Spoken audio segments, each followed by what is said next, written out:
Okay, it's 11:11. Make a wish. You ready? All right, let's talk midterm for a moment. For those of you who are here on time, you get all the good information, and the rest of them can get it off of iTunes U. Midterm, week from today, right in this room. It'll be exciting. On BSpace, what you will find currently is you will find two very old exams, and they are offered in their blank version, which is what you should first attempt to see if you can crack it. And then there's an answer key that you can look at to see if you have indeed cracked it. If you did not get something right, convince yourself why you didn't get it right, and if you don't get why you didn't get it right, then come see us. Question. Put the arm up. Question. All right, as it states on the syllabus, you don't need to bring anything to the exam. I will copy the exam in a format that I like, because I've seen you folks do to Blue Books what is the GSI's worst nightmare, is answering questions out of order, scratching them out, putting answers somewhere else. None of that, all right? You will be handed a stack of paper with the exam on it. All you're bringing to the exam is you should go to the dollar store or wherever it's cheap and get yourself a straight edge, right? Drawing with a straight edge is great, and I would highly recommend a see-through one, because then you can see what's going on under what it is you're trying to draw. If you get a non-see-through one, you're drawing on top of stuff, and stuff that's supposed to be parallel isn't, so get yourself one of these. You get to bring one of these. You get to bring as many pencils as you can carry. You do not get to use red or green on the exam. The only colors that are allowed are blue and pencil, all right? I would discourage you from using ballpoint pens, because you're going to screw something up and then you have to scratch it out. So bring a pencil. They have this amazing technology built in the back, as you notice. The one end writes, the other one erases. It's like space age. So bring a couple of these. Bring your ID. If you don't bring an ID, I'm not going to accept your exam. Okay, that's simple. It's got to have a picture on it, too. I don't care if it's your Northern Bavarian driver's license or your Cal ID, but it's got to have your name and a picture that looks like you. Any questions? The material for the exam ends at the end of lecture today. So the last word I say today is still fair game for the exam. Next lecture is not fair game for the exam. Next lecture is, of course, fair game for exam number 2. It's the beginning of production, so you should come on Tuesday, or you may do fine on midterm 1, and you'll be totally screwed on midterm 2. All right, so still show up. Any questions? Show up on time for the exam. You'll get 80 minutes. There's a class in here after us, so you get out. If you do get extra time, I have made arrangements, and you will get an email from me today about how we're going to do this. Any other questions? No? I'm just so crystal clear? All right. Excellent. I like it. All right. Where are we? We are in week 4.5 or something like that. Let's try this again. I told you single page.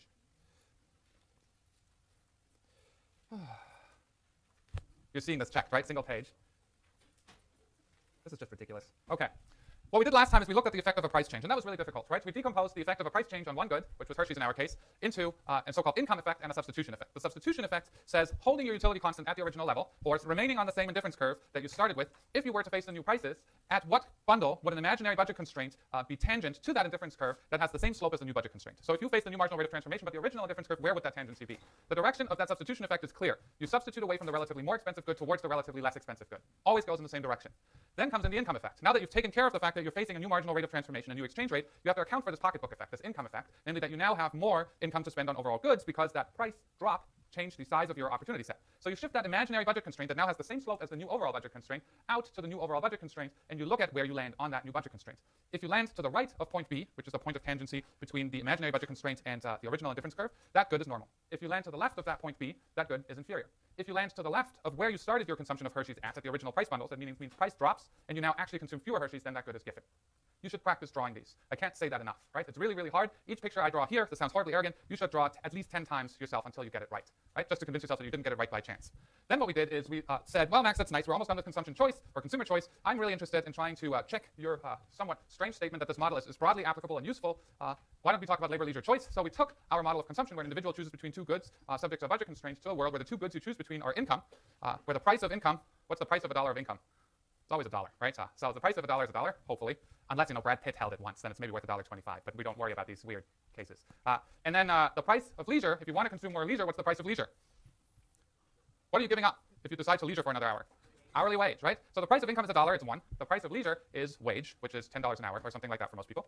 And then you were looking at trade-offs between income and leisure in the same framework as we have before. We have a budget constraint that has a slope that has the relative price ratio of the two goods we're looking at, income and leisure. And then we're going to try and get on the highest indifference curve, which captures our willingness to trade off between more dollars of income and fewer units of leisure, or the other way around, more units of leisure and fewer dollars of income, right? It's the same exact model. The reason it's nice, it explains how people choose to participate in the marketplace. Try one more time. Here we go. So Max, what you told me is you told me something about the ability to derive labor supply, right? So our model here, and this is a somewhat crazy looking set of graphs here, is supposed to tell me something about a quantity called supply. And there's a trick here. So labor supply is a relationship between how many dollars I pay you per hour, and at each level of wage, or at each different dollar amount I'm offering you per hour, how many hours you're willing to work. Okay? Who here, if I raise your wage by $5 more from what you're currently earning, would work more hours? Who here, if I raised your wage by $5 an hour, would work fewer hours? Right? What do you think that depends on? So there's some, but you're not looking around as much, especially if you're sitting in the front row. Some people raise their hands for both possible scenarios. So some people, if you raise their wage, they work more hours. Some people, if you raise their wage, they work fewer hours. Why would that possibly be the case? What's the source of that choice? Preferences over labor and leisure. Thank you for raising your hand. You're the only well-mannered individual in this room. No, I'm joking. You're all well-mannered. I spent my morning in preschool chaperoning the Valentine's Day activity, so raising your hands is a big deal. So deriving labor supply, how would we possibly get from our preferences and that budget constraint to this relationship between wage and hours of work supplied? So there's one intermediate stop here, right? What do I know how to do? I know how to derive demand. We've never talked about how to derive supply. So we know how to derive demand for goods on the x-axis, right? So I could let, for example, the price of leisure vary, and we know the price of leisure is wage. And for each of these different levels of wage, I could look at what the optimal quantity demanded for leisure is and plot wage against hours of leisure demanded. And that's exactly what we're going to do. I'm going to try and do. Ready for this? All right, I don't know if I am, but I'm going to try. We're going to try. Okay, I'm going to draw a somewhat arbitrary budget constraint that looks something like this. Okay, here's a budget constraint. That budget constraint, if you work 24 hours, you make something like $200, right? So that wage here is somewhere near $8 an hour. If you work 0 hours, you make $0. That's supposed to go through the intercept on the right-hand side. So what I'm going to look at is I'm going to look at Max's preferences over labor and leisure, and I'm going to draw those. They look something like this. Meet Max. Okay? Max at wage 1, this is the beginning wage we're going to look at here. Initial wage. I have a wage rate that I'm just making up here, about $8. At that wage rate, Max is choosing to work, looks like something around 8 hours a day, okay? Somewhere right here. Now, if I let wage go up, let's say I let it double, right? You're getting a raise. You graduated from Berkeley. You're now twice as valuable as you were before. I let wage double. What happens to my budget constraint? Shift out parallel. What happens when one price changes? The price of one good, it rotates. Right here, it's a little bit weird. The price of leisure changes, so what happens is the budget constraint rotates out in this direction. Right? The way to convince yourself of that is you have 0 hours, $0. Before you got $8 per hour. Now you get $16 per hour, so you're above there. If you work 2 hours, you make $32 an hour, 3 hours, $48 an hour, and so on and so on. So the budget constraint rotates out like this.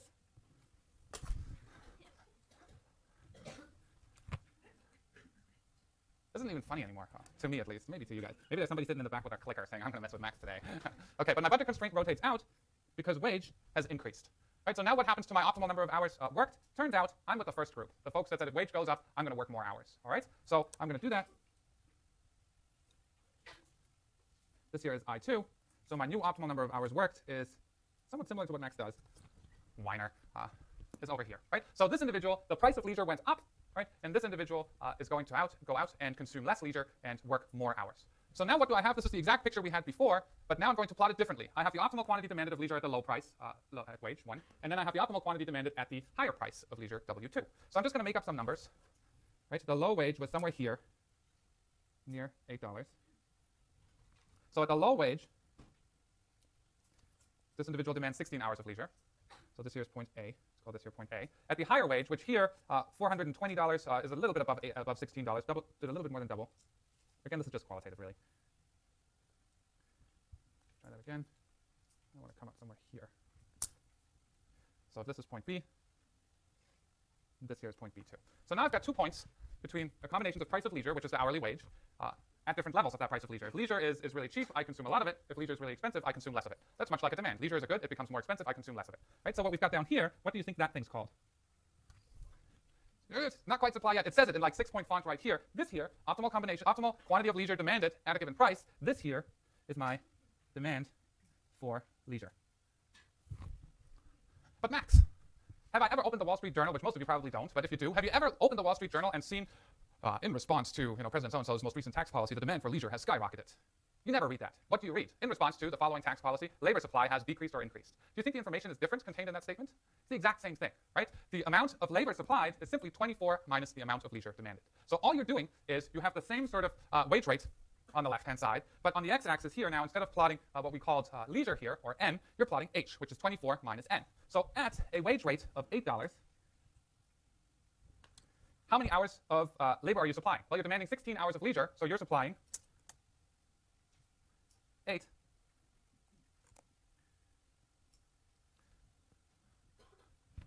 Come back to me, Microsoft. There we go.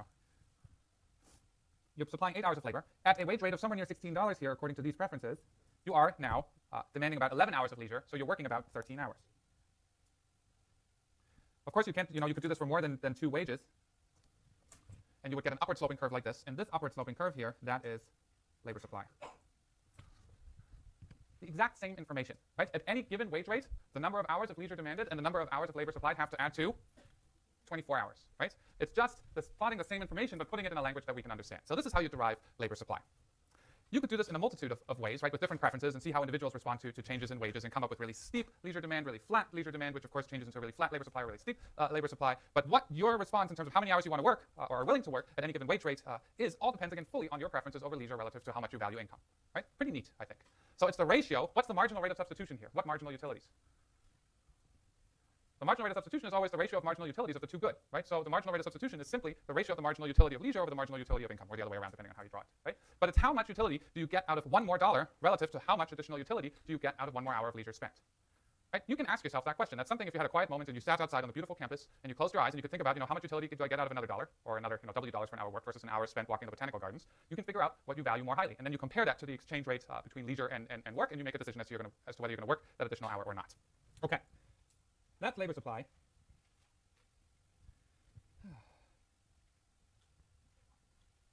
Okay, now I want to move on to an example here, which is overtime. All right, how much money do you get for working more than 8 hours usually? Time and a half, right? It has a word, time and a half. So you work more than 8 hours, you get 1.5 times your usual wage rate, right? Some companies do this in order to incentivize people to work more hours, or regulators sometimes. Let's not get into that. So companies sometimes have that in order to incentivize people to work more hours. So let's figure out, let's meet two individuals. Max works at Berkeley, Max works overtime, and we all know he's a little bit of a whiner, right? So let's figure out what Max's budget constraint looks like. So if Max gets, let's say, $10, $10, what is going on today? I'm about 2 minutes away from just shutting this thing down and going back to the blackboard. Okay, who here likes this technology? Oh, really? Who here really dislikes it? Damn it. Okay, I'll just get better at it. All right.